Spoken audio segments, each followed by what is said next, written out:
वही बात आज अदालत में साबित हुई है। गवर्नर का जो नोटिफिकेशन है उसको सस्पेंड कर दिया गया है, कैबिनेट को और चौधरी परवेज़ इलाही साहब को अपने ओहदों के ऊपर जो है वो बहाल कर दिया गया है।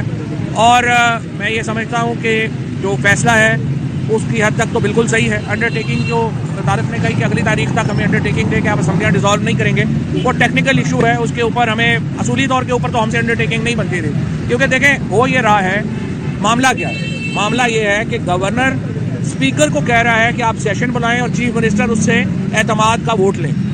यहाँ पे स्पीकर साहब ने गवर्नर को कहा कि इजलास में नहीं बुला सकता क्योंकि आपने जो मंजूर वड्डू केस है उसमें यह है कि आप कम से कम 10 दिन का वक्फा देंगे एतमाद के वोट के लिए, और दूसरा ये कि आपका सेशन जो है वो बहाल नहीं है। तो इन दोनों मामलात के ऊपर जो है वो इसलिए चूँकि एक पहले फैसला मौजूद है इसलिए मैं इजलास नहीं बुला सकता।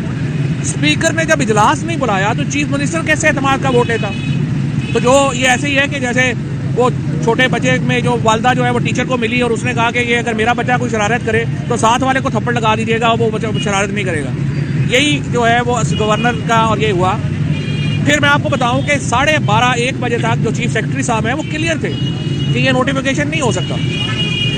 वो उन्होंने एक लेटर लिखा गवर्नर को वापस और चीफ सेक्रेटरी ने उसको कहा कि देखें ये लीगल ओपिनियन इस पे चाहिए।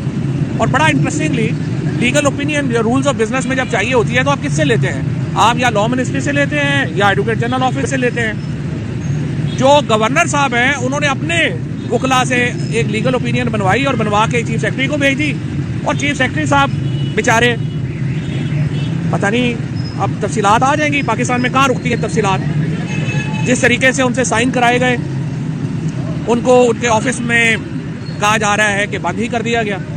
और चीफ सेक्रेटरी जो सूबे का सबसे बड़ा ब्यूरोक्रेट है उसके साथ ये सलूक किसने किया?